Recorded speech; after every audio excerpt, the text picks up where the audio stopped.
Hi everyone, my name is Catrice and I am a nutritionist, and today I want to talk about a question.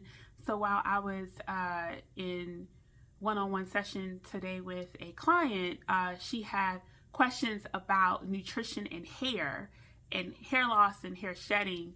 And so what I told her I'm going to share with you on today. So I have my notes here just in case I cannot recall everything. But anyway, so there's a couple of hormones to be mindful of. Two of them are prolactin and cortisol, and then a nutrient, iron, and then I'm sure that everyone that's watching this, I am assuming, knows about biotin.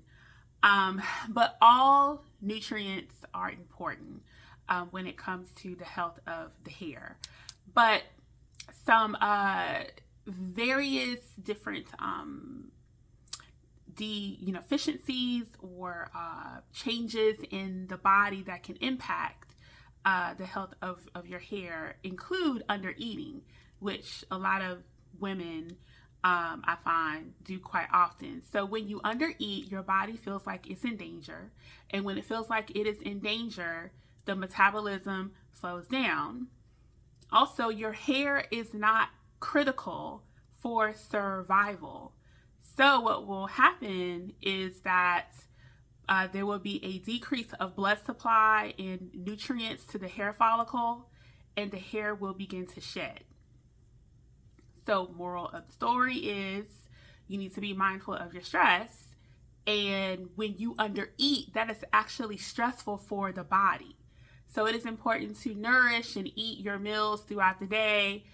Make sure that you are having protein with all of your meals, as I talked about in the last video last week. You can look at that to get information on how much protein you should be eating throughout the day, especially those of you who are in menopause, or post-menopausal, or just a woman who is getting older, because our protein needs as we age increase.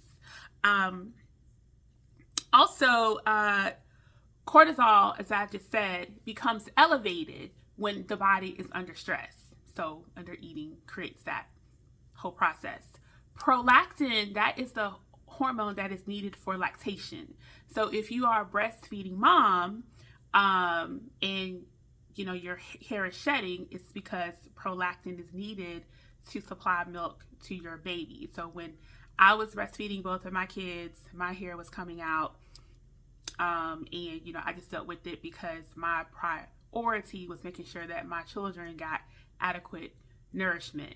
Even though I was eating like more than 500 calories a day to keep up with the milk supply, it's just something that happens. But eventually the hair can grow back, depending on how you're managing your stress as a mother with a growing child. Also, some other various things to be mindful of that can make the hair shed or get thinner includes decrease in dopamine. Dopamine is a neurotransmitter. It also acts as a hormone.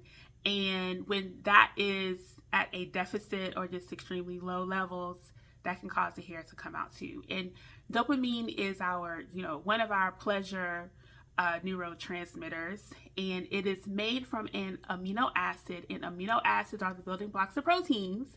But it's made from an amino acid, tyrosine.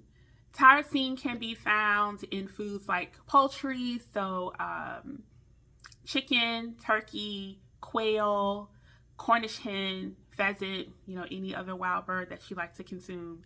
Also avocado, banana, sesame seeds, and pumpkin seeds. So those are some sources of tyrosine, which is a precursor to dopamine. And then because dopamine is a pleasure neurotransmitter, then foods that that are pleasurable to us, one that is good for you is dark chocolate.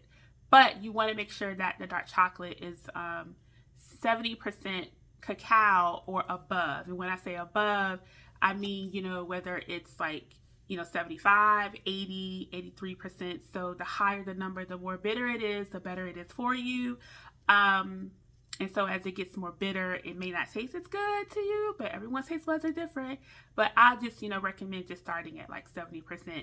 And then if you want to get the kind with the nuts and seeds in it, peppermint, all that, fine.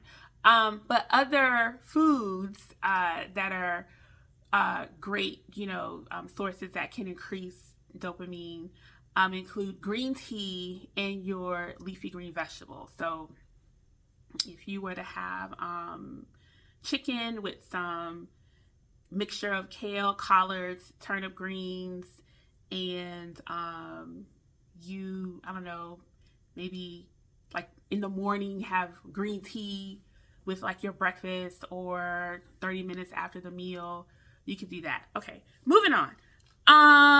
Also hypothyroid and a pituitary tumor will also cause the hair to shed. And that is because the hair follicles, they do have their own HPA axis. So just something to be aware of with that.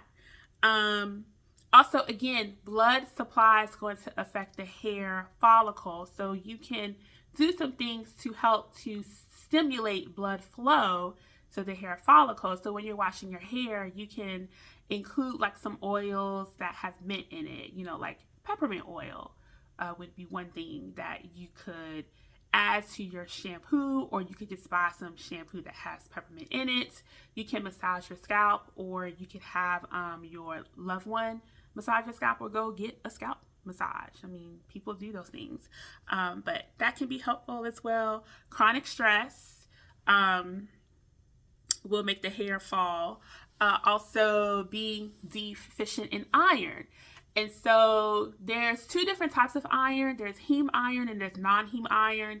Heme iron has a higher bioavailability, meaning that that's going to come from foods that are like animal protein foods. So steak, beef, which is steak, pork, chicken, like those types of foods.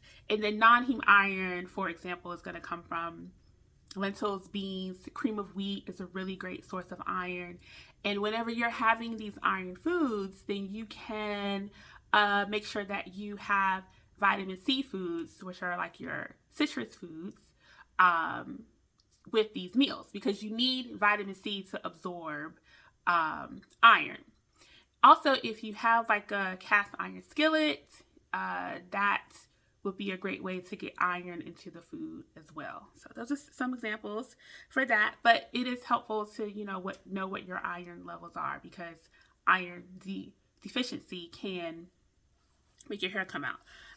Also, major surgery. So if you have had any type of major surgery, it's very common for people who have had bariatric surgery for their hair to shed because they undereat, while they're losing drastic amounts of weight.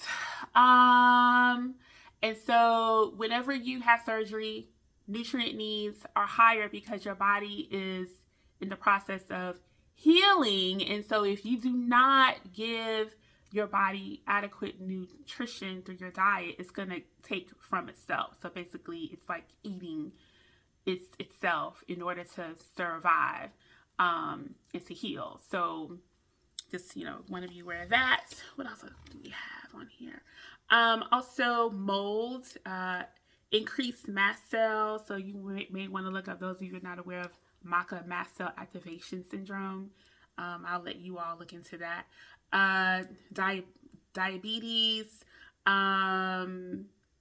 let's see, cholesterol medications as well, and then alopecia, which is an autoimmune disorder. Also, anything associated with your DNA, so genetics, some people just have balding because it's in their DNA. But celiac disease, rheumatoid arthritis, type 1 diabetes, post-COVID hair loss, ulcerative colitis, lupus, and Hashimoto's, those are some medical conditions that are correlated with hair loss.